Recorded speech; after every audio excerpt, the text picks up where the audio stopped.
Të nderuar besimtar, Allahu i lartë madhëruar na jep porosi në librin e tij që t'i friksohemi atij.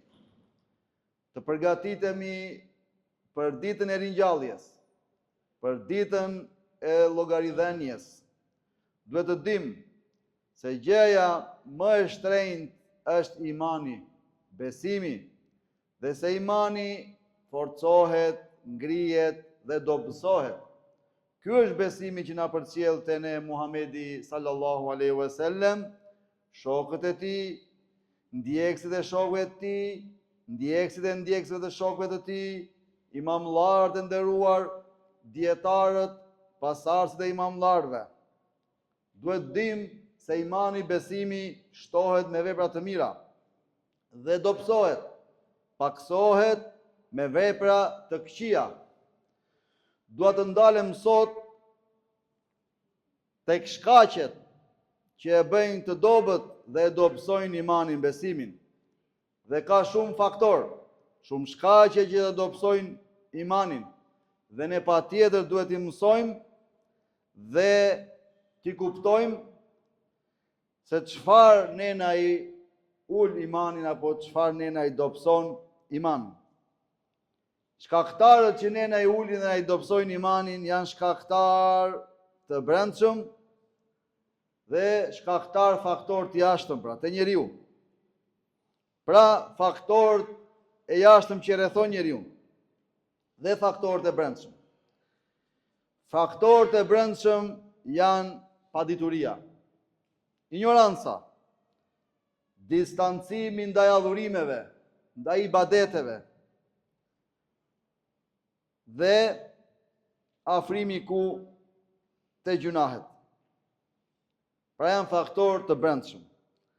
Ndërsa faktorët e jashtëm që ndikojnë te njeriu që t'i dobësohet besimi i tij, imani i tij, e para është shejtani i mallkuar, sepse ai nxit njerëzit që të largohen nga rruga e Allahut. E dyta, mashtrimi dhe zbukurimi i kësaj dynjaje. Zbukurimi dhe mashtrimi i jetës së kësaj bote dhe shoqëria e keqe. Pra këta janë faktorët e brendshëm dhe të jashtëm që ndikojnë që muslimanit t'i zbehet imani. Padituria është një sëmundje e rrezikshme që patjetër do ta shërojë muslimani. Mosnjoja e parimeve të fesë, mosnjoja e librit të Allahut, mosnjoja e hadithit pejgamberit sallallahu alaihi wasallam, mosnjoja e halalit dhe haramit. Kjo e bën njeriu që të devijojë shumë lehtë ndaj thelbi të gjitha të këqijave, të gjitha gjunafeve, të gjitha problemeve, të gjitha fitneve janë si rezultat i mungesës së kujt? Të diturisë. Sepse njeriu kur nuk ka dituri, ai mashtrohet lehtë. Sepse njeriu mendon se di dhe i pëlqen vetja e vet. Pra ai mashtrohet lehtë. Ka thënë një prej dietarëve të mëdhenj të këtij umeti, Allahu mëshiroft, Ibn Qayyim el-Jauziye, në librin e tij Ighathatul Afham, që do të thotë lehtësimi të kuptuarit. Sjell shembull në librin e tij, në këtë libër, pra, një njeri të cilit i afrohet ushqim i shijshëm. Dhe ai do të ushqehet prej tij, pra ti ushqimi. Por në momentin kur ai e mëson se ai ushqim është i helmuar, edhe pse është i shijshëm, ai që ka dituri nga helmi nuk e përdor më atë ushqim. Ndaj gjithë ato argëtime që i vijnë njeriu në jetën e kësaj bote, si kamata, bixhozi, gjunahet e mëdhaja, duken si joshse. Duken si joshse për njeriu, por të gjitha janë me një helm. Janë me një helm, dhe për ta ditur atë helm që e dëmton dhe e largon atë helm, ajo arrihet vetëm me çfarë? Me dituri. Prandaj ignoranca, padituria është prej shkaqeve që njeriu t'ia zbeh imanin. Allahu azza wa jall thot në librin e tij Fisnik: "Innama tawbatu ala Allahi lilladhina ya'maluna su'a bi jahala." Me të vërtetë Allahu ja u pranon pendimin atyre njerëzve të cilët bëjnë gjunahe si rezultati i ignorancës, por se pendohen pas saj. Pra kjo është prej shkaqeve më të mëdha që njeriu t'i ulet besimi. E prej faktorëve të tjerë të brendshëm në nderuar besimtar te njeriu është el-i'radu, që do të thotë distancimi. Pra, ti jesh i distancuar ndaj argumenteve, ndaj Kur'anit, do me thënë, t'ja kthesh shpinën kësaj feje madhështore. Dhe aq më shumë largohesh prej fesë, ta di se aq më shumë devijon. Allahu Azza wa Jall thot: "Wa man adlamu mimman dhukira bi ayati rabbih fa a'rada anha, fa nasiya ma qaddamat yadah." Që do thot, nuk ka padrejtësi më të madhe se sa një person të cilit i afrohen argumentet nga Allahu, ajetet, i afrohet suneti, i afrohen rregullat e Islamit, fa a'rada an, thot Allahu. Dhe ai çfarë bën? Ja kthen shpinën. Distancohet, Zot na ruaj. Dhe thot, nuk më intereson se çfarë thot feja, dhe haron se çka ka vepruar. Dhe vazhdon ajeti, thot Allahu: Inna ja'alna ala qulubihim akinnatan an yafqahu. Ne këtyre njerëzve, këtij njeriu, i kemi vendosur perde në gjoksin e tij. Pra ka perde në gjoks. Pra ti kur ti distancohesh prej fesë islame, atëherë kur ke ndjekur atë rrugë të keqe, do të vendoset një perde në gjoksin tënd, dhe atëherë ti nuk e kupton fare fen. S'ke haber fare nga feja. Mund të falesh, mund të bësh shumë gjëra, po fen nuk e ke kuptuar. Tamam ashtu siç është ajeti tjetër që thot Allahu xhelle xhelalu: "Mathalu alladhina kafaru kamathali alladhi yan'iku bima la yasma'." Shembulli i atij që nuk beson. Shembulli i atij që nuk beson, për atij që është vendosur perde në gjoksin e tij, është si një bari delesh që e ka kopen me dele dhe i thërret ato delet, ato e ngrejnë kokën, e dëgjojnë zërin, po nuk e kuptojnë fare. Zërin e dëgjojnë, por nuk e kuptojnë se kush po i thërret. Dhe ata të cilët distancojnë nga Kurani e Suneti, e njëjta gjë është. E dëgjojnë zërin e Kuranit, Sunetit, por ja që nuk e kuptojnë, sepse është vendosur perde në gjokset e tyre, Zot na ruaj. Dhe thot Allahu përsëri: "Wa fi adhanihim waqra", dhe në veshët e tyre ju është vendosur një mbulesë, ju janë mbyllur veshët, nuk dëgjojnë. Nuk dëgjojnë. "Wa in tad'uhum ila al-huda lan yahtadu idhan abada." Dhe ti nëse i thret ata për në udhëzim, ka e mira, ka udhëzimi, ata asnjëherë nuk do të udhëzohen. Prandaj robërt të Allahut, kini kujdes se prej shkaqeve që mund t'ua humbi komplet imanin, është kur nuk ua vë veshin ajeteve të Kur'anit. Kur ti nuk ke vëmendje se çfarë thot Allahu në librin e tij. Duhet të mendoni se çfarë Allahu ka thënë dhe çfarë i dërguari i tij sallallahu alajhi wasallam na ka këshilluar. Kto janë metodat e shtimit të imanit. Ndërsa prej faktorëve të brendshëm që njeriu i dobësohet imani, duhet këtë kujdes, janë gjunahet, mëkatet. Pra sa më shumë njeriu të mëkatoj, aq më shumë të dobët e ka punën e tij me besimin. Aq më shumë të kërkosh udhëzimin tek Allahu dhe të bësh adhurime ibadete, vetëm se Allahu xhele xhelalu ka për të ngritur. Allahu thot: "Fa amma alladhina amanu", dhe përsa u përket atyre që besuan hak, në rrugën e drejtë, besuan në Allahun si Zot, besuan në Muhamedit sallallahu alaihi wasallam si të dërguar, besuan ke Islami si fe. Thot Allahu: "Fazadathum imana wa hum yastabshirun." Allahu këtyre njerëzve ja ushton besimin, imanin, ja u ngre, dhe ata e përgëzojnë njëri tjetrin me myshde. Dhe thot përsëri Allahu: "Wa amma alladhina fi qulubihim marad", e përsa u përket atyre të cilëve në zemrat e tyre kanë sëmundje, i kanë të sëmura, pra janë në trajten të sëmura që nuk e njohin Allahun, nuk e njohin Islamin, nuk e njohin frikën ndaj Zotit, nuk e njohin halalin, nuk e njohin haramin, nuk e njohin bidatin, nuk e njohin sunetin, nuk e njohin rrugën e drejtë.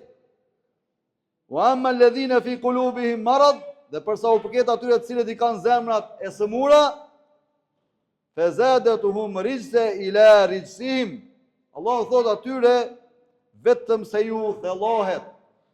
Vetëm se ju thellohet mosbesimi i tyre, dyshimi, pra ju shtohen gjunafet, mbushen gjunafet, ju ersohen zemrat, ju nxirosen zemrat.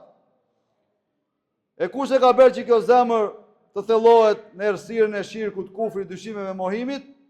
To janë gjunahet, pra janë mëkatet. Allahu thot përsëri: "Kalla bal rana ala qulubihim ma kanu yaksibun." Atyre u është mbuluar zemra atyre, u është ngurtësuar tërësisht për shkak të veprave të tyre që i kanë pra vepruar. Këto të dashur vëllezër dhe motra, janë shkaqet e brendshëm që njeriu ja dobësojnë imanin. Janë faktorët e brendshëm, pra ignoranca, padituria, distancimi në fe nga argumentet, bojkotimi i argumenteve, pakujdesia dhe gjunahet. Ndërsa faktorët e jashtëm janë, si tham në fillim e para, është armiku jon i përbetuar që Allahu xhele xhelalu na ka përshkruar në Kur'an, shejtani i mallkuar. Allahu xhele xhelalu thot: "Inna shejtane lil insani adu mubin." S'ka dyshim se shejtani, iblisi i mallkuar për njeriu është armiku më i hapur, më i qartë. Dhe cila është detyra e shejtanit? Që njerëzit i largoj nga përmendja e Allahut, që njerëzit i fusi në një rrugë që të mos mendojnë fare për Zot, që njerëzit mos mendojnë për ditën e gjykimit. Pra, këtë synim ka shejtani, dhe shejtani ka dominuar disa prej njerëzve, por jo ndaj atyre që kanë iman, besim të palëkundur në zemrat e tyre. Pra dominon dhe ka dominuar ndaj atyre me besim të dobët, të lëkundur, dhe ka bërë që ata të harrojnë Zotin. Dhe ky është faktori i jashtëm që njeriu të devijoj, pra shejtani i mallkuar. Dhe prej faktorëve të tjerë të jashtëm është bukuria dhe sprovat e kësaj bote, mashtrimi me jetën e kësaj bote, angazhimi me jetën e kësaj bote. Dhe kjo e bën njeriu që ta harrojë Allahun, ja dobëson imanin. Shembull se si është mashtruese kjo botë, që njeriu mos të mashtrohet, Allahu na jep në librin e tij Fisni ku thot: "Wadrib lahum mathalul hayati dunya kama in anzalnahu min as-samaa fakhtalata bihi nabatul ard." Jepu atyre o Muhammed, jepu si shembull jetën e kësaj bote, jetën të cilën po jetojnë, ku Allahu e zbret shiun në tokë dhe e gjallëron tokën. Gjallërohet toka pasi Allahu e zbret shiun. Bimësia gjelbërohet, bimësia zbukurohet, gjelbërohet toka, por kjo është e përkohshme, shumë e shkurtër.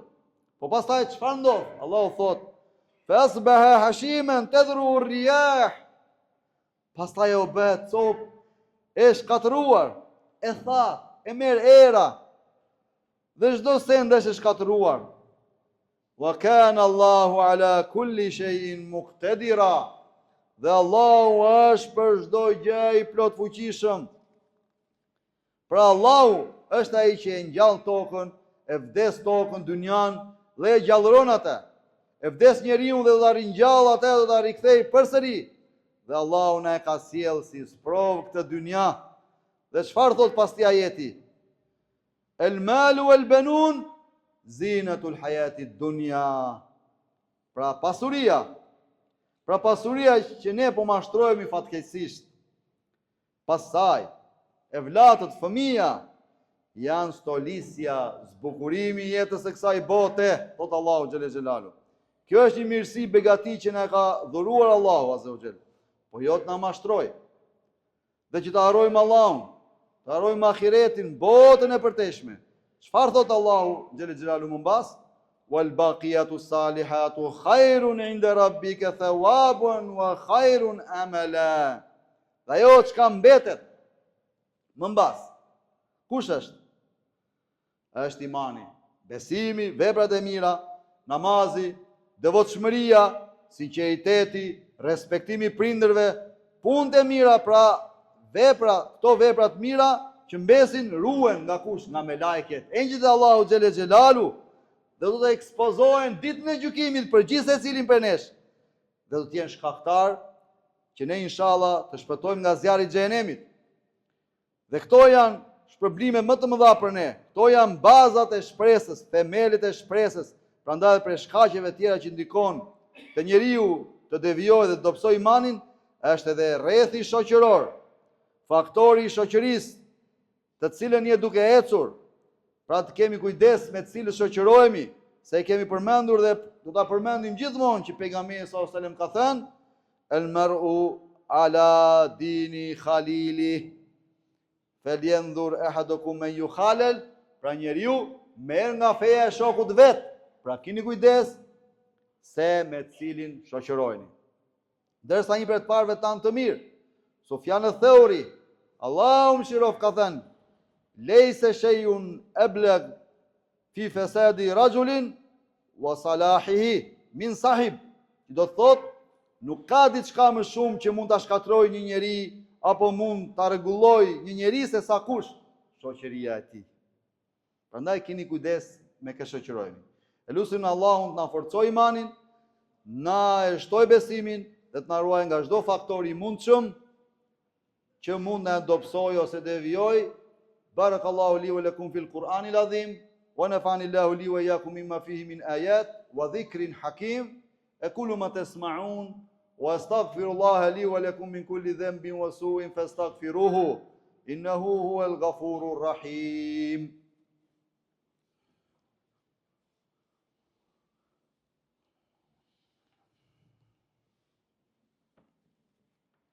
Elhamdulillahi wahdah, wassalatu wassalamu ala man la nabiyya ba'da. Falënderimi takojmë vetëm Allahut azza wa jall, i cili është një i vetëm, paqja dhe bekimet e Allahut qofshin mbi Muhamedin alayhi salatu wassalam, që është pejgamberi i fundit dhe s'ka pejgamber tjetër mbas tij. Të nderuar besimtar, imani është gjëja më e bukur dhe më e rëndësishme në jetën e muslimanit. Prandaj duhet të kemi kujdes nga faktorët që përmendëm, faktorët e brendshëm dhe faktorët e jashtëm të njeriu, siç janë ignoranca, distancimi, gjunahet apo moskujdesi. Gjithashtu të kemi kujdes nga kurthet e shejtanit. Të kemi kujdes nga mashtrimet, nga lakmia e jetës së kësaj bote.